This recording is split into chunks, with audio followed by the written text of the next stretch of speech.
My brother and sister and I would dress up all the time, and I would dress up as the male character. We'd play Star Wars, and I remember people would be like, oh, how do you and your sister, fight over who gets to be Leia? And I'm like, I want to be Luke. My husband tried his best to get me to feel more comfortable with who I am, and pushed me to do things like go out of the house wearing something pretty and feminine. I remember one time he said something like, love this sinner, but hate the sin, or something like that. And I just really cringed and wanted to get up and walk out. I picked up my prescription, my testosterone, and I sat in the car and I cried. I mean, not even just little tears, I was bawling. That's when it really hit me, because I still wasn't sure. Because I was always nervous, what if I do this and I regret it? It's permanent. But the moment I just held that bottle in my hand, I was like, yeah, I'm doing this. And then I had to go home and actually stick the needle in me, and that was a whole other thing. Okay, maybe when I was 13, I had a huge crush on Selena Gomez when I was watching Wizards of Waverly Place. I can pass pretty easily as male if I wear my binder like I am now. But then, as soon as I open my mouth, people are like, oh, I'm sorry, ma'am. I didn't mean to call you a sir. And I'm like, it's fine.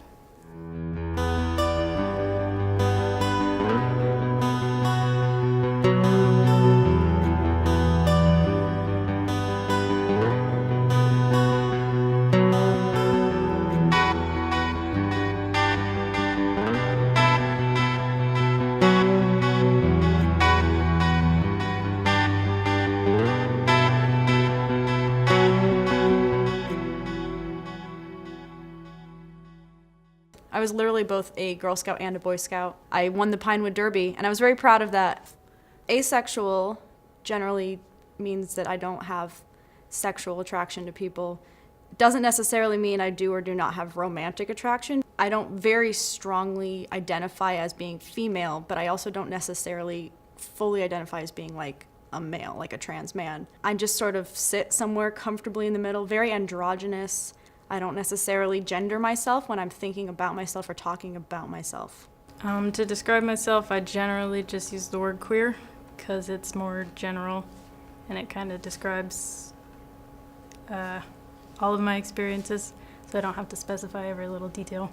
It started with menstruation, I guess. It made me really uncomfortable, which I assume is normal for most people, but it was on a different level for me. What it is to be a trans man is just you were born being identified as a female. But as you grow up, you start to identify more as a man. It involves a lot of gender dysphoria, not liking the parts that you have. I knew that was different because I used to play house. And I used to love being the dad. And I used to like kissing the girls. But then growing up, I always felt that wasn't normal, because you always see, your mom and your dad together, or everyone chasing after boys. I would describe myself as a transgender man. It's something I kind of always knew. I can remember growing up and just always kind of feeling out of place. Other girls would have crushes on guys, and I would always feel like I wanted to be that guy. To describe myself, I usually say that I am queer and gender non-conforming. Sometimes I say that I am gender fluid, or sometimes I say that I'm more feminine presenting male. It changes on the environment that I'm in.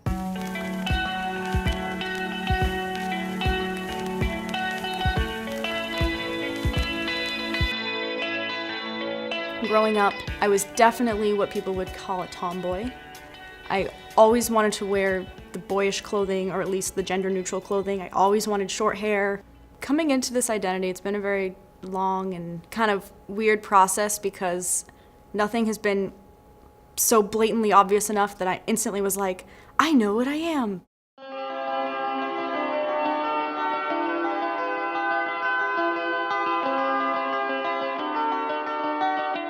It began when I was about 9 or 10 years old that I started seeing what being gay was on the internet and stuff like that. And then later, when I was about 11 or 12, I had a friend of mine who came out to me as bisexual, and then like, oh, I like that word. It applies to me.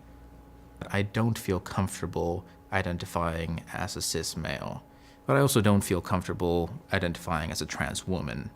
I feel like I'm something in between, something that's a little bit of both.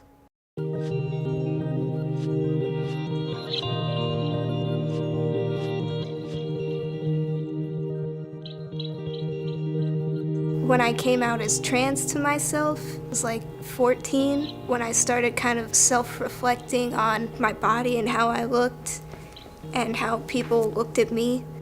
Transitioning is a need for me and other trans people because it's a big hindrance on our self-confidence and our mental health when we just look at ourselves and we don't like anything that we see.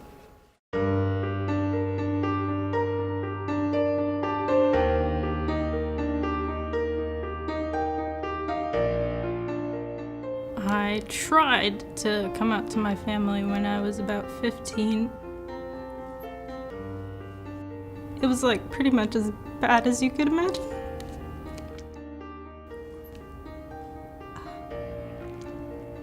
And for a while I was gonna run away, and then instead I moved in with my grandparents. And because of the way my parents treated me, I have depression and anxiety and PTSD. I had almost a whole year of just being completely depressed and being unable to function. I would just lay on the couch all day.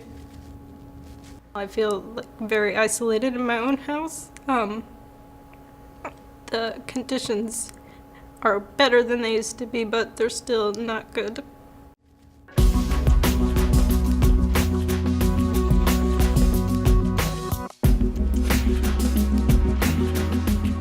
People make you feel like you're a freak, and I knew that I wasn't, and I was afraid of what my family and friends would say. I was more afraid to come out as a trans man than a lesbian, because also the fear of finding someone to love me. Is anyone gonna love me? March 9th is my anniversary, my 2-year anniversary, so I pass a whole lot more. You know, I've been able to grow facial hair, so now I don't have that many battles, and I'm thankful for that. Like going into the bathroom, something as easy as that, something that you do however many times a day, no big deal, right? For me, even now sometimes, I get anxiety. You know, I have to use the stall. It's because even going to the women's, people would look at me weird. And so then I had to figure out, okay, now when can I start going to the guys? Around 6 months, I started going over there, and I still felt very out of place. The dynamic in the guys rushing first to the girls is totally different. The guys, you go in, put your head down, you get in, you get out, you go.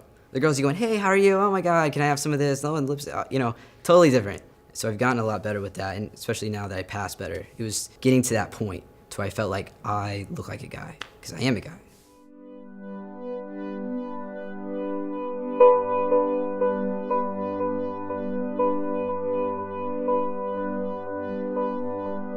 First I got anxiety, and then I got depression. My depression, I kept hidden to myself, and I used to be a cutter until my mom found out. I was in high school at this time, and it was still that I want to come out and be myself, but I didn't know how to still yet, because I didn't know how anyone else was going to accept me. I think after me actually trying to kill myself and almost succeeding, that and being institutionalized for a whole week, that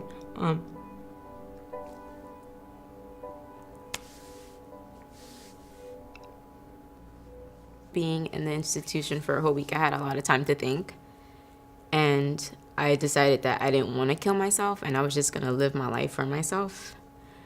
My dad, his response is just that you're my girl, like you're my firstborn, and like I love you no matter what. So I came out as bisexual to my mom, and it wasn't as pleasant because I got called every single name in the book.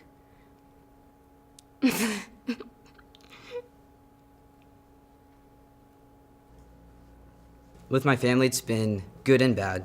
My dad has always been a really good supporter of me. And he just, told me that he loved me and he's there for me. We don't really talk about it much. My mom at first, she really tried to talk me out of it. She loves me and supports me, but she doesn't get it. I mean, she cried when I came out to her. I mean, she had to mourn me. Everyone did. It's a very interesting way of life to live and to see life through the eyes of a woman's perspective and then a man's perspective. For my mother, I mean, she's very supportive of like gay community and trans community and all that stuff. But I also think that she had trouble at the very beginning with the in-between. She thinks of me like my expression is androgynous, but doesn't necessarily, realize my identity is androgynous. My teachers have been pretty good about it. I had to wear a dress for graduation, but that didn't bother me too much because my grandma was there and she doesn't know that I'm trans, so I had to kind of hide it anyway. It's hard keeping a secret from your grandparents, but at the same time, it's probably for the best. I came out to them through a letter, and I left the house for a couple of nights. I was sure that they were going to, I don't know, disinherit me or something, or throw me out of the house. Instead, they called me and my friends trying to find out where I was and waiting for me ready to have a conversation when we got home so I could explain to them more clearly what it was that I wanted to tell them. When someone uses the wrong pronoun, it feels like I'm being punched in the face, or it's like a sharp pain, like right here in my chest. Oftentimes the gender neutral is just the male version of a word. Like I'll tell people I'm an actor. I never say I'm an actress. And even if other people say to me like, oh, you're an actress, right? I'm like, yes, I'm an actor. I try to help explain, situations in which the they is used singularly in daily conversation and people don't think about it. Like if I say, oh, the postman delivered a box, what time did they come? A lot of people who are older, for the most part, I feel like they are able to understand the trans thing and the gay thing, but the in-between is still another step for them. I tell people I'm trans and they're like, okay, and continue to use the female pronouns with me and stuff. My worst experience, I think, was in Texas, though, with trying to get into places. People would deny me, or just holding hands with another woman in public. They say, this is a family place. Can't do that. I was just holding hands. I do definitely hear a lot of people, oh, you're just confused. You'll decide one way or the other. You'll become more interested in being a girl later. I get so many people, oh, but you're so pretty. There's so many people who would love to have your body. I'm like, great, they can have it. It's like, I hate being sexualized because I don't think of any part of my body as being a sexual part of my body because I just don't feel that way. So like, I don't mind people telling me that I'm pretty or like, oh, you look really nice today. But when they're like, oh, wow, you look really sexy in that dress, I'm just like, I gotta take this off, People who discriminate against others, people who have these negative opinions against people like me, have those opinions because they haven't met more people like me. They don't know, they don't talk to, they don't try to have genuine conversations with people like me. A lot of my friends are straight, or some of my friends are, gay. I'm more comfortable going to gay clubs versus going to straight clubs because I've had times where in a club I almost fought a guy because it's either I'm being grabbed or they're like cursing me out because they think like I'm brushing them off in a bad sense in front of their friends, so they have to act out. Or if I say I'm a lesbian, they're like, oh, and they'll just make a remark. I just feel like they're not open-minded. They're stuck in their ways of thinking, and it's not my job to change their mind, because if the world is changing, you should be open enough to embrace the change. There are people getting attacked and killed like all the time for this, so it makes you hesitant. Flyers for the Klan was being left around on people's driveways and stuff. It just makes you feel unsafe in your own community. It feels weird seeing people react that way because somebody else's existence bothers them so much that they feel like they have to hurt them and like kill them. And it's like, why? I just want to live like you do. This is a bad thing to say, but I really want to be alone. As far away from my family as possible. I'm thinking California or Oregon. Like, all the way on the other coast. In places that are generally queer friendly. When I envision my life, I feel like it's just the same as any straight person would envision their life. They want to have a career, get married, maybe have kids. So I do plan on having kids and getting married, or getting married and having kids. So it's just the same thing. It's the same life. It's been interesting. I'm finally excited for life. I was either going to quit or, and people say that's final. So is living. Living is also very final. But it's exciting. And I can finally say for the first time that I look forward to the future. And I do have some fear still about, will I find somebody? Is that going to happen? But I'm learning to love me, and that's, at the end of the day, being able to love yourself. It's a great feeling because I didn't even know what that was like.